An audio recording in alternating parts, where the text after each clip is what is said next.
to the series, How to Teach Preschool Ballet. Let's talk about a preschool ballet curriculum, my favorite. In the previous video, we talked about setting goals for your preschool ballet class. Now we're going to discuss your curriculum.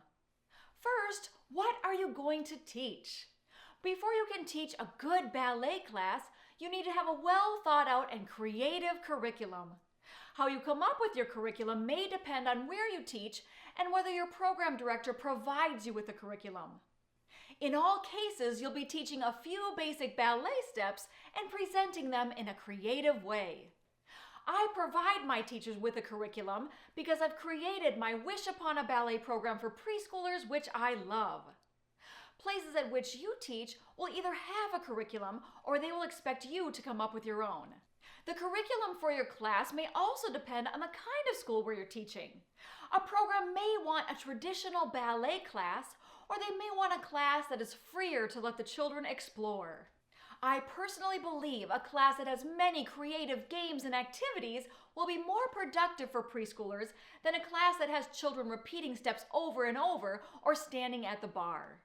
Preschoolers learn best through creativity and imagination.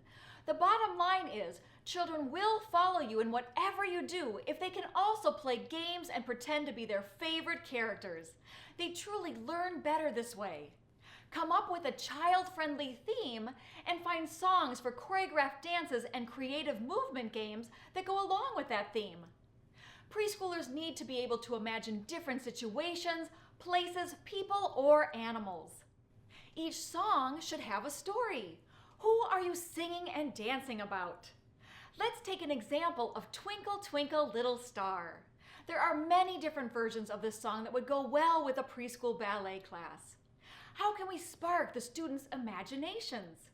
It's a song they know, which is helpful, and it has a pretty melody. Ask the students to pretend to look up at the night sky. Can they see stars? What do they look like? Can they wish on a star? What would they wish for? Can they be a star? If a star could dance, how would it dance? We could have a whole class on this one theme. Throw in some pliés and tendus and you will be all set. Make sure you not only have enough material at each class, but have extra songs and activities in case you need them. Be over-prepared. You may need to change what you're teaching if something you planned is not working. Sometimes one dance will work with one group, but not another. Some classes move through material faster than others. Having extra games may also be helpful if the class is on the younger side or having a squiggly day and just can't focus very well on what you have prepared. Using props, such as scarves, shakers, and stuffed animals also helps.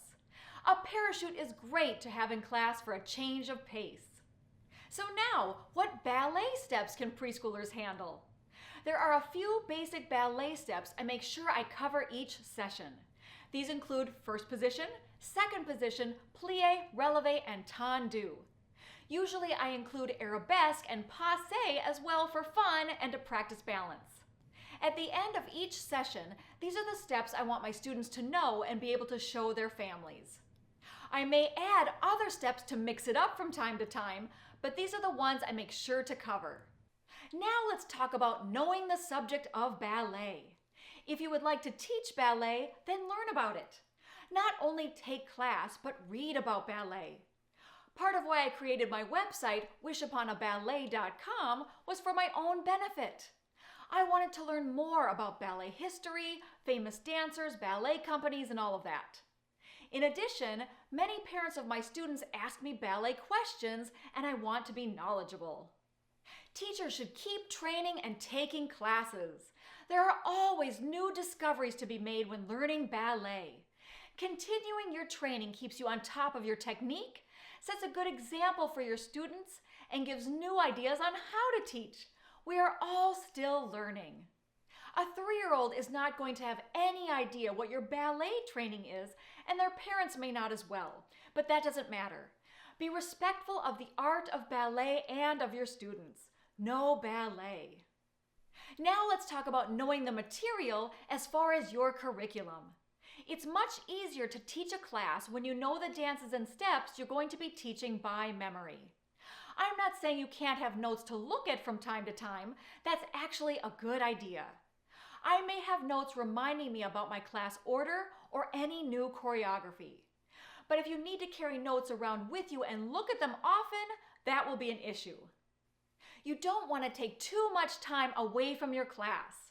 Preschool students have very short attention spans, and if you don't keep class moving, they will find something else to do. When a subject is new, you will have to practice at home until you can perform your dances without looking at your notes. Why is this important? In order to teach a preschool ballet class, you need to be fully present. There are so many things you'll have to focus on during your class. Are the children paying attention and following you? Do they understand the material? Are they having fun?